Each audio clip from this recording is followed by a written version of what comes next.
সকল দল মত ফেরকা সবার সাথে তিনি মিশেন।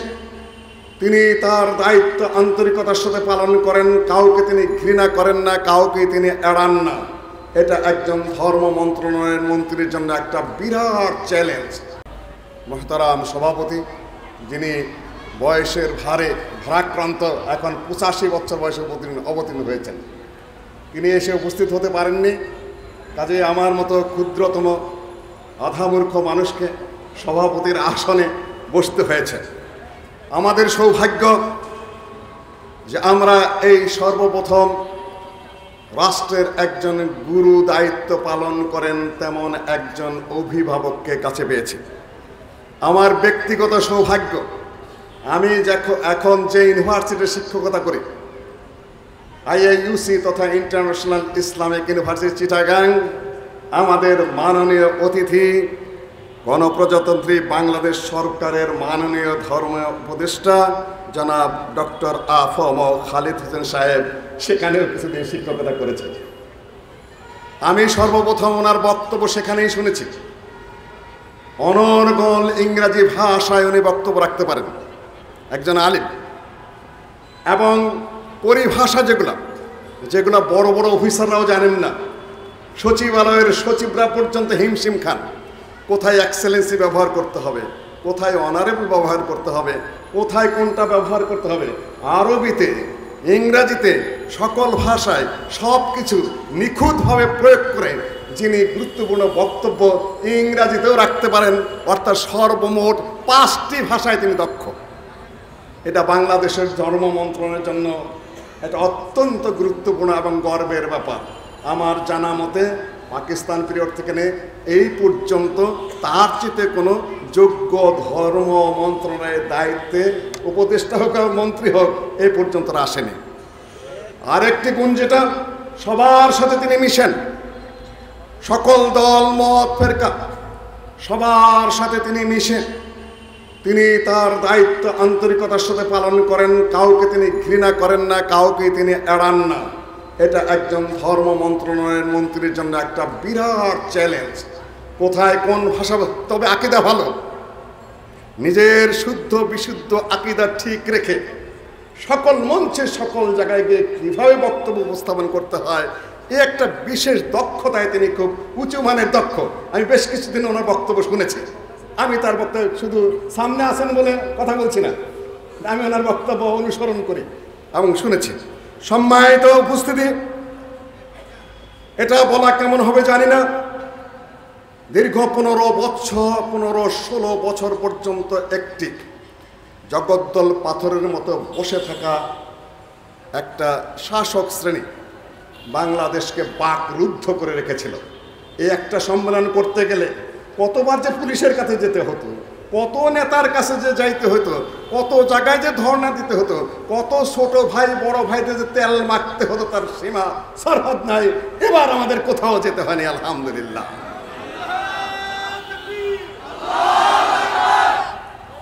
আমরা এখন জবান পেয়েছি, মুখ খুলে কথা বলতে পারছি। আমরা এখন স্বাধীন এই দিক থেকেও। বাংলাদেশের সকল রাজনৈতিক দল বলতে গেলে এখন স্বাধীন, তারা কথা বলতে পারছেন। তবে কথা বলতে পারছেন কাদের কারণে, তাদেরকে একটু অবজ্ঞা করছেন। হয়তো কেউ কিছু মনে করবেন, আলেম মানুষ এত বড় কথা বলবেন, আমার কোনো ক্রেডিট নাই।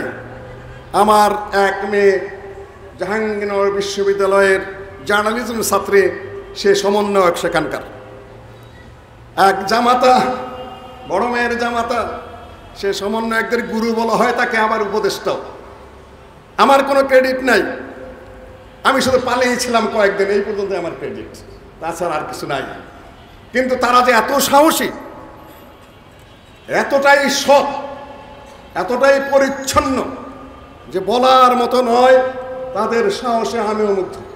আমার দেশের ছাত্ররা, আমার দেশের ছাত্রীরা, আমাদের দেশের যুবকেরা, তারা যে শেষ মুহূর্তে যে নেতৃত্ব দিয়েছে জান মাল দিয়ে, তা অবাক হওয়ার মতো।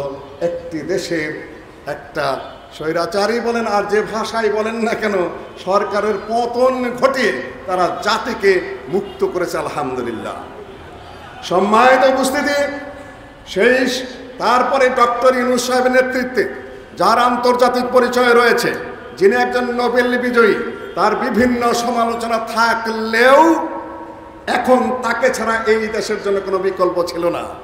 মোহাম্মদ আলী জিন্নানের যতই সমালোচনা থাক না কেন, আলেমদের যতই অবদান থাক না কেন পাকিস্তান প্রতিষ্ঠায়, সার্বিক দিক বিবেচনায়, আন্তর্জাতিক দিক বিবেচনায় মোহাম্মদ আলী জিন্না ছাড়া তখন আর কোনো পথও ছিল না। সবাই এক বাক্যে মেনে নিয়েছিলেন। আমরা তেমন একটা পরিস্থিতিতে ডক্টর ইউনূসকে মেনে নিয়েছি। সম্মানিত উপস্থিতি, তিনি কতদিন থাকবেন? আমি বলি যতদিন থাকবেন ততদিন সকলের জন্য মঙ্গল। তার আন্তর্জাতিক যে পরিচিতি, তা থেকে তিনি অর্থনীতিকে এগিয়ে নিতে পারবেন, জাতিকে কিছু শিখিয়ে দিতে পারবেন। তার বিরুদ্ধে যে ম্যাজিস্ট্রেট অন্যায়ভাবে কথা বলেছে, তিনিও কোর্ট থেকে জামিন পেয়েছেন, তিনি বাধা দেননি। এটা তার বিশাল উদারতা। শিখিয়ে গেলেন যে রাজনেতার বিরুদ্ধে কথা বললেও সে জামিন পেতে পারে কোর্ট থেকে। অনেকে বলে জামিন দিলে কেন, আমি বলি উদারতা কায়েম করেছেন, দৃষ্টান্ত স্থাপন করেছেন। অনেক অস্ত্র শস্ত্র আনতে হবে আন্তর্জাতিক পরিস্থিতির মাধ্যমে, তা পারমাণবিক কর্মসূচি শুরু করতে হবে, বড় বড় ফাইটার আনতে হবে, ট্যাঙ্ক সংযোগ করতে হবে, রণতরী সংযোগ করতে হবে। বহু কিছু সংযোগে দেশকে এগিয়ে নিতে হলে ডক্টর ইউনূসকে থাকতে হবে। ক্ষমশক্তি না থাকলে তাকে গণে না, গণনায় ধরতে গেলে তাকে আরও কিছুদিন থাকতে হবে। আর যারা এত কষ্ট করে দেশটাকে এই পর্যন্ত নিয়ে এসেছে, সে ব্যাপারে আপনারা এত অতিষ্ঠ, এত চঞ্চল হয়ে পড়েছেন কেন? সুযোগ দেন, থাকতে দেন কিছুদিন। নির্বাচন হলে তো কে আসবে? আসবেন। সম্মানিত উপস্থিতি, আমাদের মাননীয় ধর্ম উপদেষ্টা, আগেই বলেছি, সকল দিক বিবেচনা করে তিনি এখন শ্রেষ্ঠত্বের আসনে আছেন, তার স্বীয় আসনের জন্য। আমাদের এই আহলে হাদিস বলি, যাই বলেন, উনি সব জানেন, পড়াশোনা প্রচুর। কে আহলে হাদিস এ ব্যাপারে তার জানার অভাব নেই। সৌদি আরবে তার ঘন ঘন যোগাযোগ। আজকেই দুপুরে এসেছেন বিদেশ থেকে, তারপরেই আমাদের এখানে এসে হাজির হয়েছেন। আবার যাবেন আরেক ডিস্ট্রিক্টে, রাত দিন তিনি তার কর্তব্যের মধ্যে আছেন। বিলাসী, ভোগ বিলাসী মানুষ নন, তিনি তার কাজ করে যাচ্ছেন। তার জন্য দোয়া করবেন, আল্লাহ যেন তাকে এই দেশে আরো বৃহত্তর কল্যাণ সাধন করার সুযোগ দেন।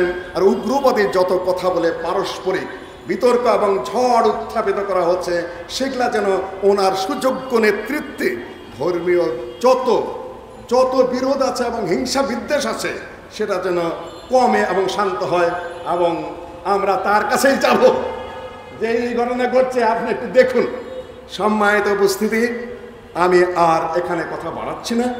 ওনাদের সুযোগ্য নেতৃত্বে এবং ডক্টর ইউনূস সাহেবের প্রধান, যিনি আজকে এখন উপদেষ্টা পরিষদের প্রধান রয়েছেন, এটা অন্তর্বর্তীকালীন না এটা বিপ্লবী, এটা নাকি এত নাম টামের এই পলিটিক্যাল অত কিছু ঘাটার প্রয়োজন নাই। ওনারা আছেন, কিছুদিন কাজ করতে দেন।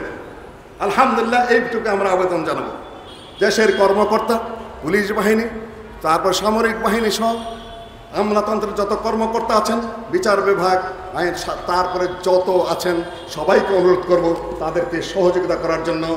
আমরা আহলে হাদিস জামাত এবং আহলে হাদিস ছাত্র সমাজের পক্ষ থেকে সার্বিকভাবে সহযোগিতা করার জন্য প্রস্তুত, ইনশাআল্লাহ। আপনাকে হাত তুলেন। আমরা সহযোগিতা করার জন্য প্রস্তুত, ইনশাআল্লাহ। এদেশের 3.5 থেকে 4 কোটি আহলে হাদিস আমরা বসবাস করি। আমরা এই শুধু প্রতিনিধিত্ব করি না। ডক্টর আব্দুল্লাহ ফারুক আসবেন এবং ডক্টর মুজাফফর এসেছিলেন, অসুস্থ চলে গেছেন। সকলের ওনাদের সম্মেলন আছে, আমন্ত্রণ করবেন। আশা করি তাদের বড় বড় সম্মেলনেও তিনি উপস্থিত হবেন। আমরা ইনশাআল্লাহ 3.5 এবং 4 কোটি আহলে হাদিসের পক্ষ থেকে আমরা এতটুকু আশ্বস্ত করতে চাই, যতদিন তারা নেক পথে সৎ কাজ করে যাবেন, আমরা সৎ কাজের পক্ষে থাকব এবং তাদেরকে সহযোগিতা জানানোর চেষ্টা করব, ইনশাআল্লাহ। এতটুকু বলে আমি আমার সংক্ষিপ্ত বক্তব্য এখানে শেষ করছি। আল্লাহ ওনাকে দীর্ঘায়ু দান করুন, সুস্থতার সাথে দেশ, জাতি এবং ধর্মের জন্য চূড়ান্ত সেবা প্রদান করার তৌফিক দান করুন। ওনার সন্তানদের এবং পরিবারকে ভালো রাখুন। আসসালামু আলাইকুম ওয়া রাহমাতুল্লাহি ওয়া বারাকাতুহু।